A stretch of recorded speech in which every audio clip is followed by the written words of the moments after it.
আসসালামু আলাইকুম, মেঘলাস গার্ডেনে আপনাকে স্বাগতম। সাথে আছি আমি মেঘলা। আজকের ভিডিওতে থাকছে হরেক রকম ফুল, ফল, শাকসবজি সবই থাকছে। ভিডিওর প্রথমেই থাকছে স্নেক প্লান্ট। স্নেক প্লান্ট সাধারণত পাতাবাহার টাইপের গাছ, তবে এই গাছেও ফুল হয়। এরপর থাকছে জাম্বুরা গাছ। এটা সম্ভবত সাদা জাম্বুরা, বীজ থেকে করা চারা। যেহেতু এখনও ফল হয়নি, বুঝতে পারছি না কি সাদা নাকি লাল হবে। গাছটা এখনও ছোট, এখনও ফল হয়নি গাছটিতে। এরপর আছে বেগুন গাছ।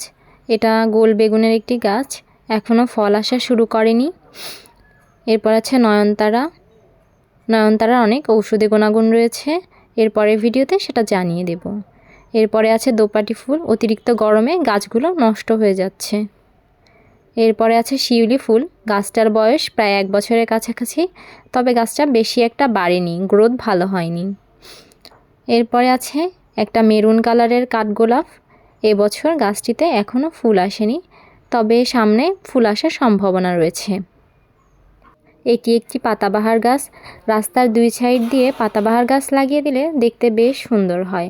গাছগুলো সাধারণত গ্রামের বাড়িতে বেড়ার কাজেও ব্যবহার করা হয়। এরপরে থাকছে সন্ধ্যামালতী গাছ। গাছটাতে প্রচুর ফুল হয়েছিল, এখন ফুলগুলো বীজে পরিণত হয়েছে। বীজ থেকে সহজেই গাছগুলো থেকে চারা করা যায়। এবার আছে থাই পেয়ারা গাছ। বাজারে যে থাই পেয়ারা গাছ কিনতে পাওয়া যায়, এটা সেখান থেকেই এনে চারা করা। গাছটাতে এবছর ফুল ফল এসেছে, কিছু ফুল থেকে গুটি সেট হয়েছে, এখনও নতুন কিছু ফুল আছে গাছটিতে। ছোট গাছটিতে বেশ কিছু পেয়ারা এসেছে, দেখা যাক শেষ পর্যন্ত কতগুলো টিকে থাকে।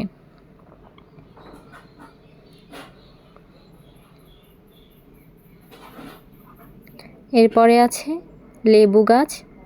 এটা 12 মাসি প্রজাতির লেবু। 12 মাসই কম বেশি লেবু থাকেই গাছে।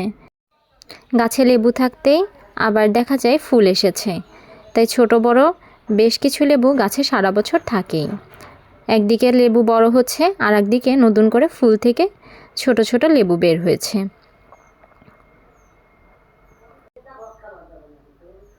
এরপরে আছে এটি চায়না একটি টগর ফুল গাছ। গাছটা বেশ ঝাপালো হয়েছে। এই সময়টাতে গাছে প্রচুর ফুল ফুটে থাকে।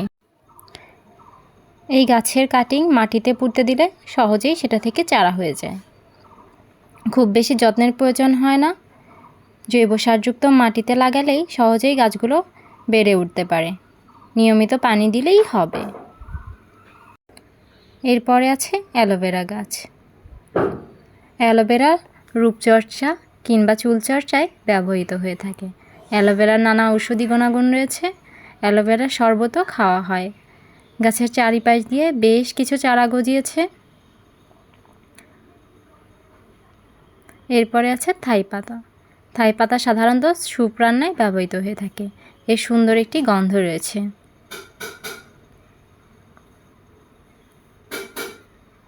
এরপরে থাকছে মিষ্টি কুমড়া গাছ। গাছটিতে ফুল আসতে শুরু করেছে। মিষ্টি কুমড়ার শাকও খাওয়া যায়, আবার ফুল থেকেও বড়া করে খাওয়া যায়। এখনও ফল আসেনি গাছটিতে।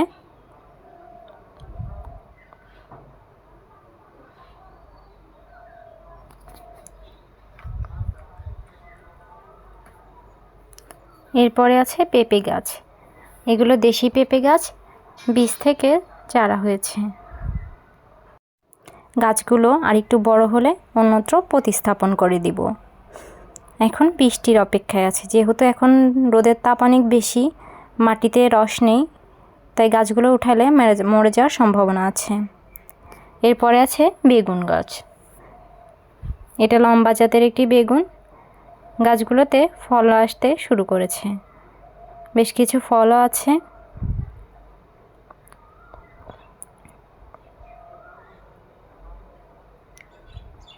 এই পাশের ছোট গাছটাতেও কিছু ফল রয়েছে।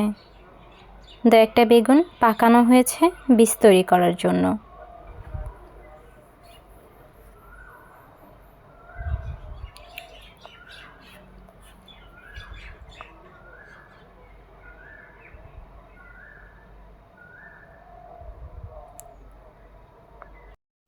এই দিকে রয়েছে কিছু গোল বেগুনের চারা। এগুলো নতুন লাগানো হয়েছে, এখনও গাছগুলোতে ফলন হয়নি, দু একটা গাছে মাত্র ফলন আসতে শুরু করেছে। এই গাছটাতে একটা বেগুন দেখা যাচ্ছে, এটা এই গাছের প্রথম বেগুন। গাছগুলোর গ্রোথ মাশাআল্লাহ ভালো হয়েছে, বৃষ্টি পড়লে গাছের গ্রোথ আরও ভালো হবে। যেহেতু মাটিতে এখন রস নেই, তাই গাছগুলো খুব একটা বাড়ছে না।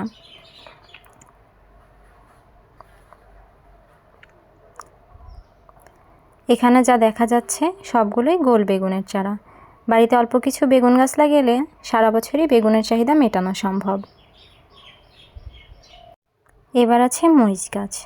এগুলোও নতুন চারা লাগানো হয়েছে, এগুলো বীজ থেকে চারা করা। মরিচ গাছ টবে কিংবা মাটিতে রোপণ করা যায়। কয়েকটা মরিচ গাছ থাকলে সারা বছরই মরিচ ধরতে থাকে, পারিবারিক চাহিদা পূরণ করা সম্ভব। এটা হলো ব্যানানা ম্যাঙ্গো। এই গাছটাতে প্রচুর মুকুল এসেছিল, কিন্তু তেমন ফলন হয়নি। গাছটিতে মাত্র 2টা ফল আছে।